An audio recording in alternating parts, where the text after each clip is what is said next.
Hello ನಮಸ್ತೆ friends, welcome to my YouTube channel tech world with Pranika. Friends, ನೀವು ನೋಡ್ತಾ ಇದ್ದಾರೆ tech world with Pranika YouTube channel.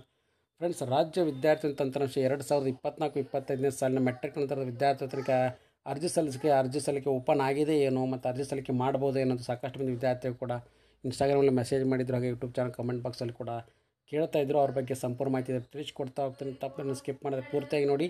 ಹಾಗೆ ನಿಮಗೆ ಇಷ್ಟ ಆದರೆ ಒಂದು ಲೈಕು, ಶೇರು, ಸಬ್ಸ್ಕ್ರೈಬ್ ಮಾಡಿ ನೋಡಿ. ಫ್ರೆಂಡ್ಸ್, 24-25ನೇ ಸಾಲಿನ SSP ಸ್ಕಾಲರ್ಶಿಪ್ ಏನಿದೆ, ಇನ್ನೂ ಕೂಡ ಅರ್ಜಿ ಸಲ್ಲಿಕೆ ರಾಜ್ಯ ಸರ್ಕಾರದಿಂದ, ರಾಜ್ಯ ವಿದ್ಯಾರ್ಥಿ ತಂತ್ರಾಂಶದಿಂದ ಯಾವುದೇ ಅಧಿಕೃತ ಆದೇಶ ಕೂಡ ಬಂದಿಲ್ಲ. ಬಟ್ ಆದರೆ ಏನಪ್ಪ ಅಂದರೆ ವಿದ್ಯಾರ್ಥಿಗಳಿಗೆ ಸಾಕಷ್ಟು ವಿದ್ಯಾರ್ಥಿ 24-25ನೇ ಸಾಲಿಂದ ಅಪ್ಲಿಕೇಶನ್ನ ಸಬ್ಮಿಟ್ ಮಾಡ್ತಾ ಇದ್ದೀವಿ ಅಂತ ಹೇಳ್ತಾ ಇದ್ದಾರೆ.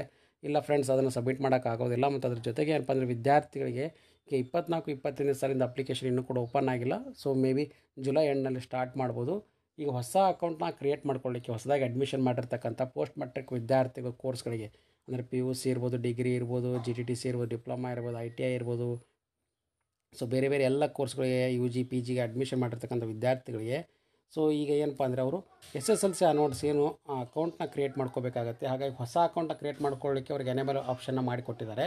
ಹಾಗೆ ಅವ್ರ ಲಾಗಿನ್ ಕೂಡ ಎನೇಬಲ್ ಆಗಿರುತ್ತೆ. ಬಟ್ ಆದರೆ ಇನ್ನೂ ಕೂಡ ಅಪ್ಲಿಕೇಶನ್ ಸಬ್ಮಿಷನ್ ಇರ್ಬೋದು, ಅಪ್ಲಿಕೇಶನ್ ಕ್ರಿಯೇಷನ್ ಇರ್ಬೋದು, ಸೊ ಅದಿಲ್ಲ. ಬಟ್ ಓನ್ಲಿ ಇದು ಎದಕ್ಕೆ ಮಾಡಿದ್ದಾರೆ ಅಂದರೆ ಹಾಸ್ಟೆಲ್ಗೆ ಅರ್ಜಿ ಸಲ್ಲಿಸಲಿಕ್ಕೆ SSPD ಕಡ್ಡಾಯ ಬೇಕಾಗಿರುತ್ತೆ. ಸೊ ಹಾಗಾಗಿ sspost-metric.karnataka.government ವಿದ್ಯಾರ್ಥಿಗಳು ಅರ್ಜಿ ಸಲ್ಲಿಕೆಗೆ ಹಾಸ್ಟೆಲ್ಗೆ ಅರ್ಜಿ ಸಲ್ಲಿಕೆಗೆ ಅನುಕೂಲ ಆಗಲಿ ಅನ್ನೋ ದೃಷ್ಟಿಕೋನ ಇಟ್ಕೊಂಡು ಈ ಪರ್ಟಿಕ್ಯುಲರ್ ವಿದ್ಯಾರ್ಥಿದು ಏನು ಮಾಡ್ತಾ ಇದ್ದಾರೆ ಅಂದರೆ ಫಸ್ಟ್ ಇಯರ್ ಅಡ್ಮಿಷನ್ ಮಾಡಿರ್ತಕ್ಕಂಥ ಎಲ್ಲ ವಿದ್ಯಾರ್ಥಿಗಳದ್ದು ಅಕೌಂಟ್ನ ಕ್ರಿಯೇಟ್ ಮಾಡ್ಕೊಳ್ಳಿಕ್ಕೆ ಆಪ್ಷನ್ನ ಎನೇಬಲ್ ಮಾಡಿ ಕೊಡ್ತಾ ಇದ್ದಾರೆ.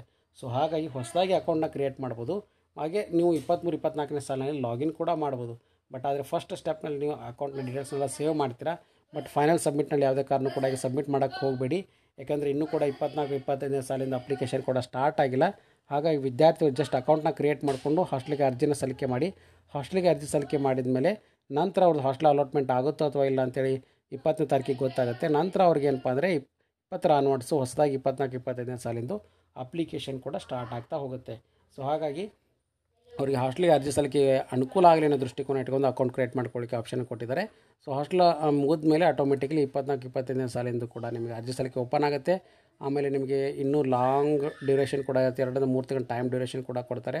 ಅಪ್ಲಿಕೇಶನ್ನ ನೀವು ಸಬ್ಮಿಟ್ ಮಾಡ್ಬೋದು. ಫಸ್ಟ್ ಕಮ್ ಫಸ್ಟ್ ಸರ್ವ್ ಬೇಸಿಸ್ನಲ್ಲಿ ಯಾರು ಅಪ್ಲಿಕೇಶನ್ ಸಬ್ಮಿಟ್ ಮಾಡ್ತಾರೆ ಸೊ ಅವ್ರಿಗೆ ಏನಪ್ಪ ಅಂದರೆ ಸ್ಕಾಲರ್ಶಿಪ್ ಕೂಡ ಜಲ್ದಿಯಾಗಿ ಏನಪ್ಪ ಅಂದರೆ ನಿಮಗೆ ಸ್ಯಾಂಕ್ಷನ್ ಕೂಡ ಆಗುತ್ತೆ ಮತ್ತು ಕ್ರೆಡಿಟ್ ಕೂಡ ಆಗುತ್ತೆ ಫ್ರೆಂಡ್ಸ್. ಹಾಗಾಗಿ ಸೊ ಇದೊಂದು ಬಿಗ್ ಅಪ್ಡೇಟ್ ಅಂತ ನಾನು ತಿಳಿಸ್ಕೊಡ್ತೇನೆ. ಸಾಕಷ್ಟು ಮಂದಿ ವಿದ್ಯಾರ್ಥಿಗಳು ಕೇಳ್ತಾಯಿದ್ರು. ಸೊ ಹಾಗಾಗಿ ನಿಮಗೆ ಅಕೌಂಟ್ ಕ್ರಿಯೇಟ್ ಮಾಡ್ಕೊಳ್ಳಿಕ್ಕೆ ಏನಿಲ್ಲ, ನಿಮ್ಮ ಆಧಾರ್ ಸಂಖ್ಯೆ ಬೇಕಾಗುತ್ತೆ, ನಿಮ್ಮ ಪೇರೆಂಟ್ಸ್ ಆಧಾರ್ ಸಂಖ್ಯೆ ಬೇಕಾಗುತ್ತೆ, ಹಾಗೆ ಆಧಾರ್ ಸಂಖ್ಯೆಗೆ ಲಿಂಕ್ ಇರ್ತಕ್ಕಂಥ ಮೊಬೈಲ್ ನಂಬರ್ ಬೇಕಾಗುತ್ತೆ. ಸೊ ಇದಾದರೆ ಸಾಕು, ನಿಮಗೆ SSPDನ ಕೂಡ ಕ್ರಿಯೇಟ್ ಮಾಡ್ಬೋದು. ನಂತರ ಎಲ್ಲ ಡೀಟೇಲ್ಸ್ನ ಕೂಡ ನೀವು 5 ಸ್ಟೆಪ್ನಲ್ಲಿ 1ನೇ ಸ್ಟೆಪ್ನ ಕಂಪ್ಲೀಟ್ ಕೂಡ ಮಾಡ್ಕೋಬೋದಾಗಿದೆ ಫ್ರೆಂಡ್ಸ್. ಸೊ ಹಾಗಾಗಿ ಇದೊಂದು ಬಿಗ್ ಅಪ್ಡೇಟ್ ಅಂತ ನಾನು ತಿಳಿಸ್ಕೊಡ್ತಾ ಇದ್ದೀನಿ. ಸಾಕಷ್ಟು ಮಂದಿ ವಿದ್ಯಾರ್ಥಿಗಳು ಸರ್ ನಮ್ಮದು 24-25ನೇ ಸಾಲಿಂದ ಅರ್ಜಿನ ನಾವು ಸಬ್ಮಿಟ್ ಮಾಡೋಕ್ಕೆ ಹೋಗಬೇಡಿ, ವೇಟ್ ಮಾಡಿ, ಇನ್ನೂ ಅಪ್ಲಿಕೇಶನ್ ಅಧಿಕೃತವಾಗಿ ಬಂದಿಲ್ಲ. ಸೊ ಬಂದಾದಮೇಲೆ ನೀವು ಸಬ್ಮಿಟ್ ಮಾಡಿ ಫ್ರೆಂಡ್ಸ್. ಹಾಗೆ ಲೇಟೆಸ್ಟ್ ಆಗಿರ್ತಕ್ಕಂಥ ಎಲ್ಲ ಅಪ್ಡೇಟ್ಸ್ಗಳು ಚಾನಲ್ ಸಬ್ಸ್ಕ್ರೈಬ್ ಮಾಡಿ. ನಿಮಗೆ ಏನಾದ್ರು ಡೌಟ್ಸ್ ಇತ್ತು ತಪ್ಪದೆ ಕಮೆಂಟ್ ಬಾಕ್ಸಲ್ಲಿ ಕಮೆಂಟ್ ಮಾಡಿ, ಹಾಗೆ ಇನ್ಸ್ಟಾಗ್ರಾಮಲ್ಲಿ ಕೂಡ ಮೆಸೇಜ್ ಮಾಡಿ. And finally thanks for watching the video.